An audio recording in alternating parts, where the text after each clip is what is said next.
Al término del cardenismo, la sociedad mexicana entra en un proceso de transición hacia una nueva etapa que es interrumpida por el estallido de la Segunda Guerra Mundial. The world will note that the first atomic bomb was dropped on Hiroshima, a military base. We won the race of discovery against the Germans. Otro tipo de publicaciones comienza a tomar fuerza en los años 50. La época de oro de la historieta mexicana formó a toda una generación, la de los llamados pepines, en honor a la revista creada por la editorial Juventud en 1936. Otra época de oro fue la del cine mexicano.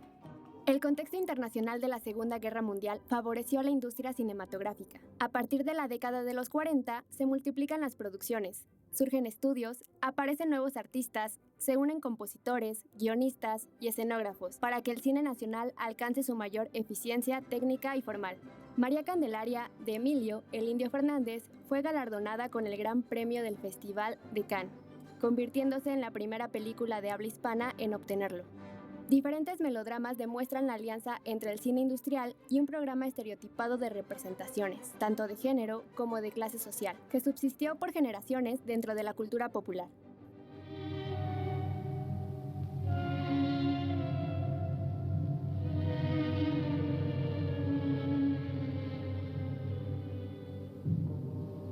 Ya solo rencor podrá abrigar su alma y nada aplacará su sombrío aborrecimiento de los hombres. A mediados de los años 50, tras la paulatina penetración de la televisión, el auge del cine nacional da signos de agotamiento y comienza la crisis de la época de oro, de la que nunca se repondrá. De frente a este agotamiento, en 1965 tuvo lugar el primer concurso de cine experimental en México, evento con el que se pretendía revitalizar una industria en quiebra virtual. En esta misma década se funda la Filmoteca de la UNAM, entidad que hasta hoy tiene un papel fundamental en la preservación y difusión de la cinematografía nacional. La radio también se revitaliza a mediados del siglo XX, cuando se introduce la frecuencia modulada. Comienzan a formarse grandes monopolios, como Radio Programas de México, que al final de los años 40 tenía una red que comprendía casi la mitad de todas las estaciones que operaban en el país. Grupos de grandes inversionistas, en conjunto con el Estado mexicano, dan pie al inicio de la televisión abierta en 1950, que comienza a expandirse desde la capital al resto del país. Pocas familias se apoderan del nuevo medio, cuyas primeras transmisiones estuvieron dedicadas a programas musicales, teleteatros, eventos deportivos y hasta conferencias universitarias. A mediados de los años 60 inicia la transmisión de telenovelas, películas nacionales y extranjeras, series y caricaturas estadounidenses y eventos deportivos, lo que se consolidará con la fundación de Televisa en 1973. En el marco de los Juegos Olímpicos del 68, el inicio de la televisión satelital y la red nacional de microondas permiten que la transmisión de los Juegos llegue a otros países. Las Olimpiadas también se convirtieron en un motivo de propaganda fílmica. La realidad nacional daba cuenta de múltiples contradicciones que se reflejaban en serios problemas para mantener el crecimiento económico. Una inequitativa distribución de la riqueza, un régimen político autoritario y la emergencia de la protesta social. A la opinión pública, a los maestros, estudiantes y autoridades educativas. Los últimos días han sido de angustia y tensión para el pueblo de México. La violencia y la agresión asaltaron al Instituto Politécnico Nacional y a la Universidad Nacional Autónoma de México. El movimiento estudiantil de 1968 exhibió los rostros de la televisión y de la mayoría de la prensa nacional, entregados dócilmente al discurso oficial y al anticomunismo rampante alentado por los Estados Unidos.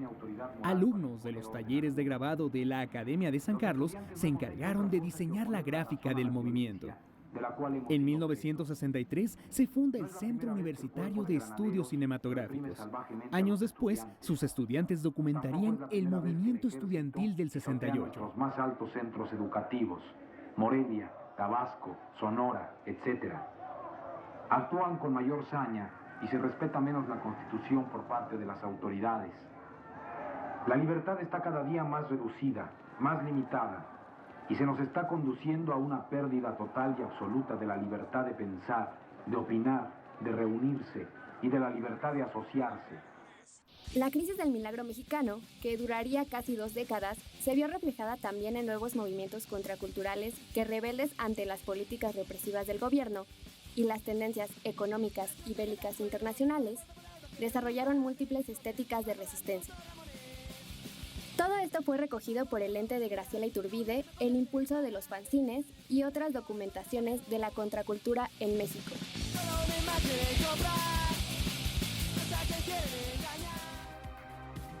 Las consecuencias del neoliberalismo, la privatización y un mayor predominio del capital monopólico nacional y extranjero en todos los ámbitos sociales fueron analizados por las producciones militantes de los 80s en el CUEC.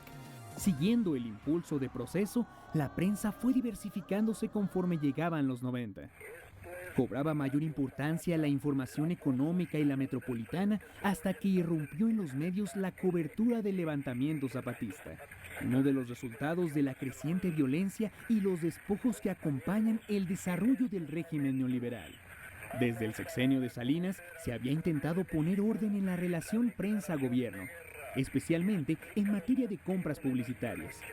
Durante el gobierno de Vicente Fox se promulga la Ley Federal de Transparencia y Acceso a la Información Pública Gubernamental, a partir de la cual comenzaron a difundirse informes sistemáticos. Esta ley fue abrogada por Enrique Peña Nieto en el año de 2017. Hacia el fin del siglo, la radio comercial rebasa el número de 1000 estaciones. Las que transmiten en FM crecen hasta convertirse en casi la mitad de todas las emisoras existentes, y el contenido se inclina hacia programas de noticias y comentarios, junto con nuevas versiones de música popular como la grupera y la de banda. El Estado privatiza su red de televisión comercial y surge Televisión Azteca, dirigida por Ricardo Salinas Pliego. La nueva compañía, junto con Televisa, gobernará la televisión comercial desde entonces. Desde 1996, la televisión por cable también crece y ramifica su presencia territorial. Aunque existen canales culturales como TV UNAM, el grueso del contenido es suministrado por empresas estadounidenses. El punto de mayor decrepitud del cine nacional llega en 1997. Sin embargo, en esa misma década comienza a aparecer una nueva generación de directores, algunos de los cuales llegarán a triunfar en Hollywood. Los 90 fueron en cambio una época de intensa expansión de la industria de los videojuegos. Desde la llegada de Nintendo a México, la historia del entretenimiento doméstico dio un vuelco total. Quizá el cambio más importante que comenzará a moldear el futuro de los medios desde finales del siglo XX es la aparición de Internet. La operación de Internet ha alterado sensiblemente el comportamiento de las audiencias que consumen información y entretenimiento, y ha modificado sustancialmente la comunicación personal. Actualmente, los contenidos que se producen para Internet pueden consultarse directamente en la computadora, la televisión inteligente o la consola de videojuegos en el hogar, o a través de su teléfono móvil. La proliferación de dispositivos digitales ha repercutido en los procesos y las estéticas de producción audiovisual durante las últimas décadas. La transformación de los procesos de comunicación y de la educación a raíz de la pandemia provocada por el COVID-19 solo terminó de reforzar la perspectiva digital y los diversos márgenes de desigualdad que conlleva. Es un buen momento para reflexionar sobre las continuidades y discontinuidades de un devenir múltiple que llamamos comunicación, y que más que nunca nos ayuda a comprender qué ha significado la historia tan compleja de un país que se inventó hace 500 años con el nombre México. Y ahora ya conoces la historia de esta tierra, que es la historia de toda la tierra de México. Como yo, muchas madres conocimos en ella la más grande felicidad y el más intenso dolor. En ella duermen nuestros muertos, mis muertos, que son también tus muertos, hijo mío.